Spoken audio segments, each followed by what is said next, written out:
BJP रुकने parliament Gautam गंभीर ने कहा है कि जेएनयू में जिन लोगों ने हंगामा और तशद्दुद किया उनके खिलाफ सख्त कार्रवाई होनी चाहिए।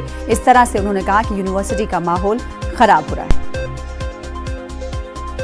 बहुत अनफॉर्चुनेट मेरे लिए, आई थिंक बहुत ज़्यादा डिसहार्टनिंग भी है, क्योंकि मुझे लगता है कि आप युवाओं को इस तरीके से, कोई भी युवा जिन्होंने ये किया है, किसी भी आइडियोलॉजी के साथ वो बिलीव करते हो, उनके साथ स्ट्रिक्ट एक्शन होना चाहिए। क्योंकि आप यूनिवर्सिटीज़ में जाके इस तरीके की तोड़फोड़ नहीं कर सकते, इस तरीके का आप लॉ को अपने हाथ में नहीं ले सकते। अल्टीमेटली यूनिवर्सिटीज़ हैं आपको बनाने के लिए, ठीक है, आपका भविष्य बनाने के लिए, आपका भविष्य बिगाड़ने के लिए नहीं, या फिर किसी और का भविष्य बिगाड़ने के लिए नहीं।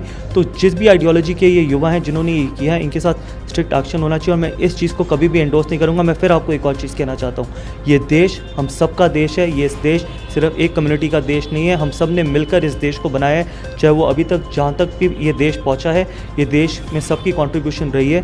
तो इसलिए प्लीज़ मेंटेन करिए पीस। आपकी कोई भी समस्याएँ हैं, आप इस सरकार की जिम्मेदारी है कि हम आपकी सारी समस्याओं को सुनेंगे भी और उनका हल करेंगे। लेकिन प्लीज़ लॉ एंड ऑर्डर को अपने हाथ में मत लीजिए, मेंटेन करिए पीस। और स्ट्रिक्ट से स्ट्रिक्ट एक्शन होना चाहिए उन यूथ के साथ जिन्होंने ये हरकतें करी।